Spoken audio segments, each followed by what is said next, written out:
Hey guys, it's Caleb. I'm back with another Match of the Gathering arena video. Sorry for the long hiatus between videos of this series. I had one that I was editing. I don't know if I ever released it. It might be in the archive somewhere, but I just played a game with this deck I'm about to show you guys. And I got super upset because I realized that if Wizards of the Coast decides to screw up your draw, whether you don't get enough lands or it gives you high costed things, the deck just doesn't work. But if the deck does work, it's highly satisfying and rewarding to see pop off. So we're going to try that out. This is called Rigged. It's based off of a card called Fight Rigging. And we're just going to get into it without any other explanation and just show you guys how the deck runs and how it operates. It's a Golgari deck, so the colors are green and black. It's light creature based, usually 4 and under, as most of the creatures. This is actually one of the best starting hands. We could use one more land, but that's fine. So it actually goes Shakedown Heavy, which is 3 costs 6/4 with Menace. Whenever Shakedown Heavy attacks, defending player may have you draw a card. If they do, untap Shakedown Heavy and remove it from combat. So you're going to see that firsthand. Usually they don't want to take 6 damage straight to the face on turn 3, or 4 rather, once it isn't doesn't have summoning sickness anymore. But that's a secondary feature. Technically, we're gonna minus that. Get that knight out of here. So Fight Rigging has Hideaway 5. So whenever you play it, it costs 2 in a green, by the way. Whenever you play it, you look at the top 5 cards of your library, and you may put any card underneath it. And then it also has, at the beginning of your turn, put a +1/+1 counter on target creature you control. Then, if you control a creature with power 7 or greater, which means we only need 1 +1/+1 counter on Shakedown Heavy, you may play the exiled card without paying its mana cost. And we want to get such things as Verdant Rejuvenation, which we have down here. I'll read that to you in a second if this guy wants to resolve this. No! My plans! That's fine. We have another second Shakedown Heavy in our hand. So that is totally cool. Well, we didn't get anything good. Everything's low cost. But we can get another Fight Rigging, so maybe we'll get a second chance on that. So our goal is to hit Verdant Rejuvenation and one other card, which we'll see hopefully in a second. Seek X creature enchantment and or planeswalker cards where X is the highest mana value among creatures you control. Put those cards onto the battlefield. That's pretty crazy, yo. Alright, so we're gonna get a second shot. See, like, boom, immediately puts that on. We're gonna cast Fight Rigging for free, so we get a second chance. We don't get anything good, but Binding the Old Gods is good. It's a pretty solid removal. So Seek basically means, seek a card, put one at random from your library into your hand. So basically it's just random cards in our deck. Oh, we're actually going to do a second Fight Rigging, so maybe we'll actually hit something good. Nope, just kidding. We're just going to get Sorin. So that's unfortunate. Cast that. Hold on. Okay, so Gary no longer applies. Oh, well, he just quits out straight away. Well, that's unfortunate. So, yeah, that's an example of a really good starting hand, starting game. I'm kind of sad that we drew that high-costed card straight away. It would have been nice to actually put that under Fight Rigging so we can cast it and just see the power you can do. It works well if you have a 3-mana cost permanent on the battlefield, but also it excels at 4 and 5 because then you get obviously more permanents for each mana cost thing that you have. Sometimes you can get out early, we have a 7 or 8 cost creature in there that you could basically only play if it's cast from Fight Rigging. So once you have that out, and then you get a second Fight Rigging, oof, it pops off. It pops off quite nicely. Not a great starting hand, because basically we can only cast Shambling Ghast and Shattering Finale in the first handful of turns, which is unfortunate, but that's just how it's got to be. Shambling Ghast is pretty good. It's a very nice starting card. So when it dies, you can either give a creature -1/-1 until end of turn, or it creates a treasure token, which is helpful for ramping. Also Prosperous Innkeeper, also really good for ramping, because he just comes straight in and gives you a treasure token straight away. And also, a little bit of life gain for other creatures entering the battlefield, which a lot are going to be, so there's a little bit of that, you know, stoof and dangs. When you cast the first spell during each opponent's turn, you may tap or untap target non-land permanent. Oh, well, that's pretty decent. That's from Return to Theros, or whatever deck that came out like 2 or 3 years back. I remember when that came out. It was crazy. Okay, well, we can... I mean, I don't want to use that treasure token yet, so we're just going to play that untapped land, play Fight Rigging. We don't get anything too great. I think the best way to play is... I think it's Sorin, honestly. Him. Sure. Just swinging with that. Oh, he blocks that? Interesting. Well, that's fine with us. We're just going to create treasure tokens. So now we have... I mean, this comes in tapped. So effectively, we have 5 mana to work with. If we had Ayasha, which costs 5, then we could play that. But ooh, yes! Let's go, baby! That's what we're talking about. Oh, he got Banishing Light. That's unfortunate. That's fine. So he's going to be able to exile Sorin basically immediately. So in which case we're going to make the most out of what we have and just make a Vampiro with Flying. Hopefully he'll avoid us. So he's either going to go after the Shakedown Heavy or Sorin. It will be a mistake to get Fight Rigging, because Fight Rigging is basically just at the start of your turn. Put a single +1/+1 counter on something. Yeah, Sorin. Yeah, I figured. Thankfully, it exiles under it, so if we somehow get rid of Banishing Light, Sorin comes back with full loyalty counters. So that is pretty decent. Ugh, bro. Bro, the draw. The draw into the fight. Oh, we got it! We got Murder Rejuvenation. Here we go. So the highest cost thing is, unfortunately, 3, but that's totally fine. I am fine with that. +1/+1 counters on that. Verdant Rejuvenation. Boom! Boom! Everything.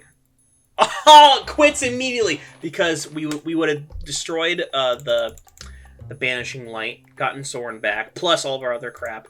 So that was the creature I was talking about, the high-costed creature that you can basically only cast with Fight Rigging.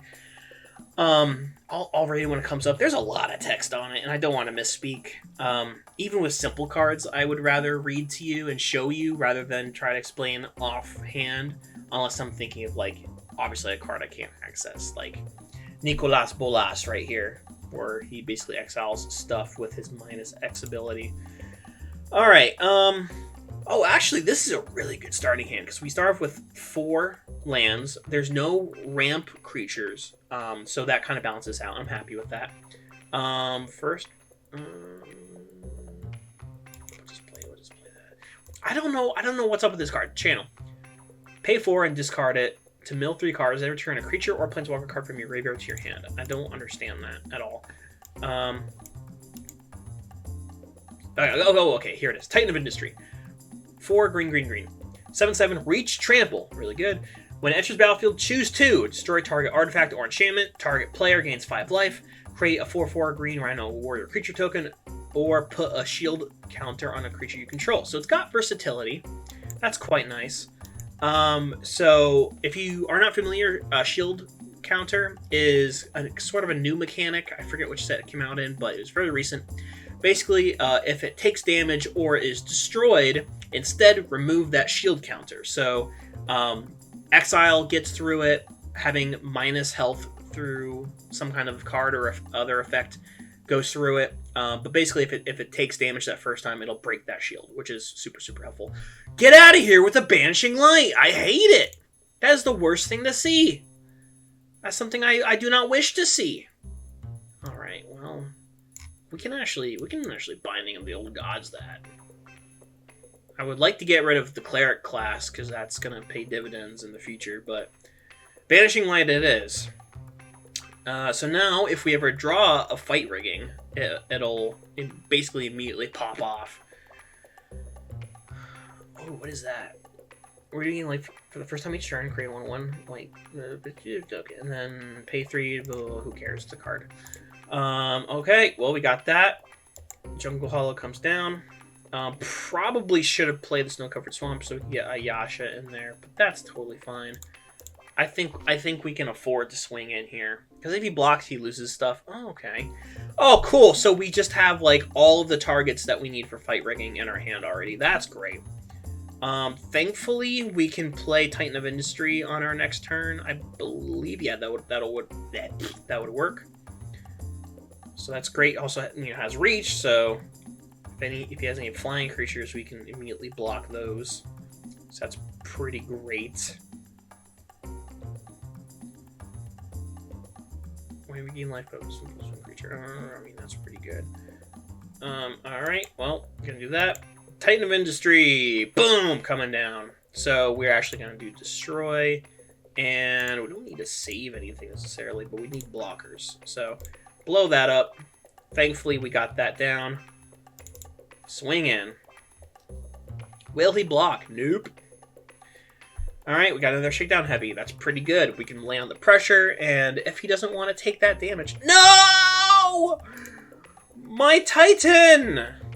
How dare you get rid of it? Oh, he exiled it. I can never get that back. I can never get that back now. He was my blocker for literally the flying creatures that you're putting down. So sad. What's this guy do? 2/3 lifelink at the beginning of your end step. If you gain life this turn, you may pay 2 to draw a card. Oh, that's stupid. Who wants that?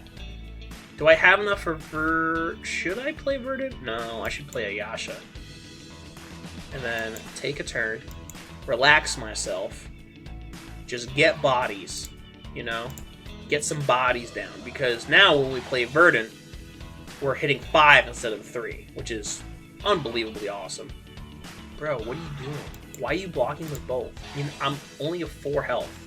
You literally killed 2 creatures for nothing. You could have just blocked with your stupid angel. What an idiot. What a dumbo. I mean, like, look. I mean, he gets everything back, but why would you kill both? I don't understand. The minds of Orzhov players are beyond me. I don't know why they make the choices they make. I'm about value. I'm Golgari. Golgari is like my favorite color combination other than Sultai, which is Golgari plus blue. Okay.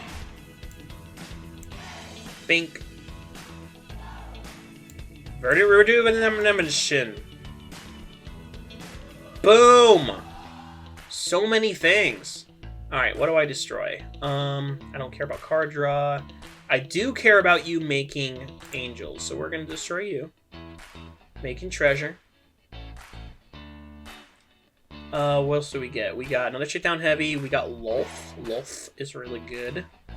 It's really good here. We can minus some people. So... Why is it tapping that? Oh, because it's not a token. Gotcha. Okay, well, let's attack first. See what we got going on. Swing in with everything, because why not? Why not? Is he gonna let... Okay, I was gonna say, is he gonna let the damage go through? Blocking with 2 isn't gonna do anything. They're still both gonna die and I'm gonna live.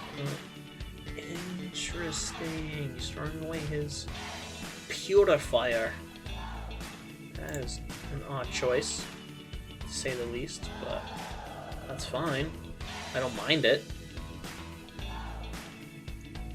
Alright, Lulth gets a loyalty counter. Okay, we don't have any blockers for the angel, so we're actually going to create some Cybiters.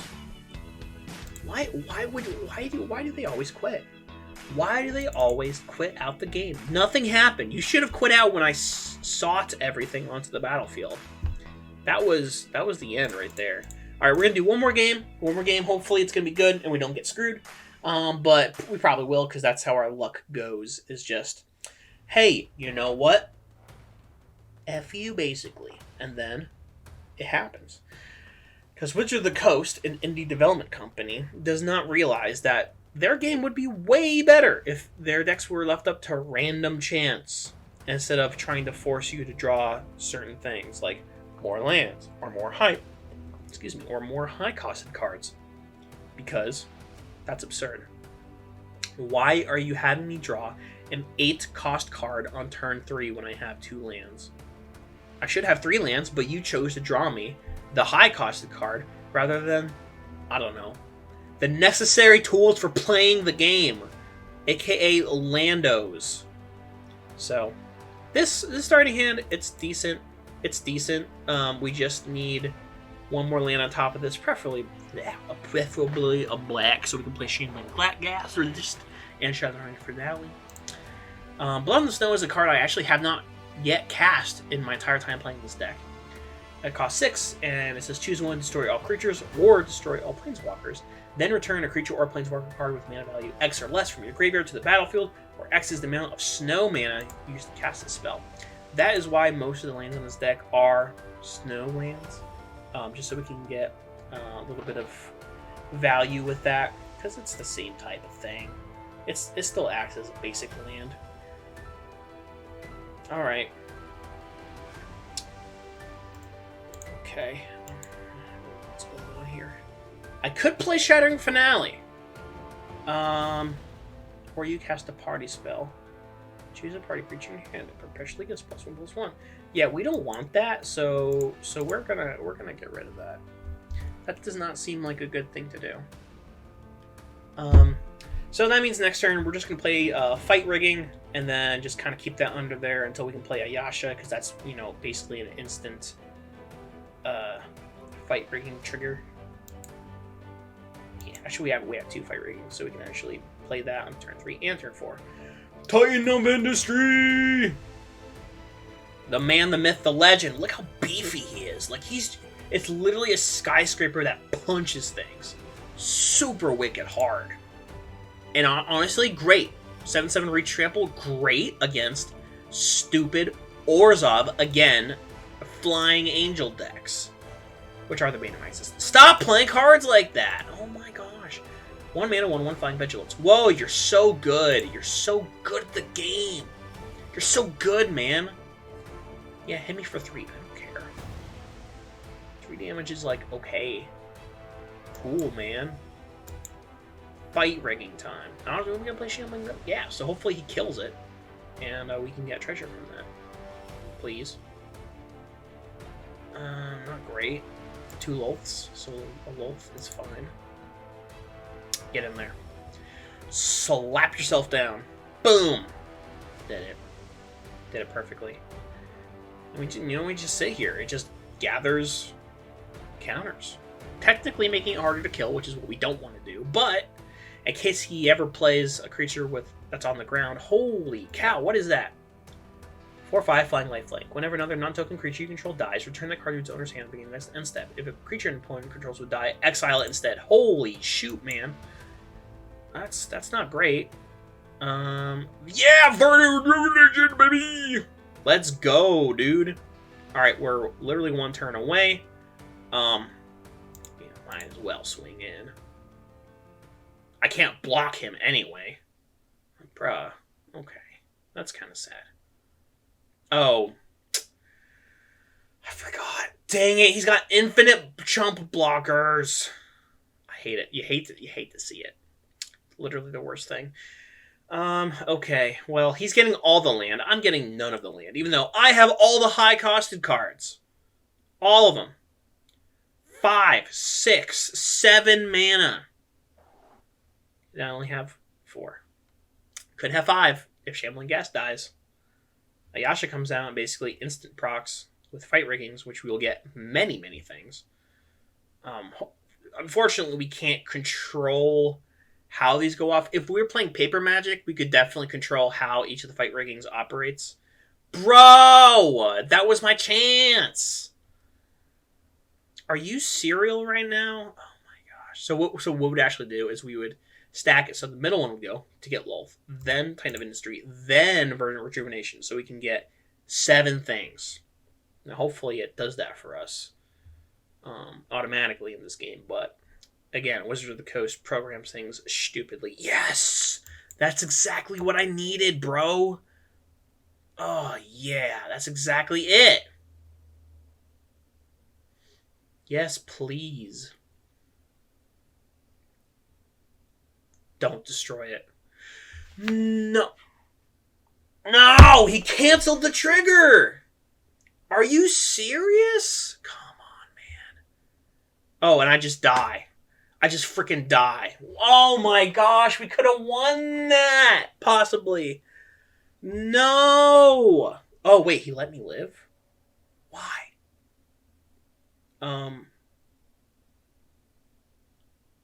Okay, so I have to destroy him. Why didn't he kill me? Oh, I forgot about that! Oh my god, I'm so embarrassed. I'm so embarrassed. Anyway, guys, thank you for watching the video. I don't know what I was doing there. I didn't read the card. Reading the card explains the card. If the professor from Tolarian Community College has taught me anything, one of the wisest and most smartest teachers in all of Magic College. But that's going to do it for me for this video. Thank you guys for watching and enjoying the content. Hopefully that deck was exciting and everything. And I'll catch you in the next video. Deuces.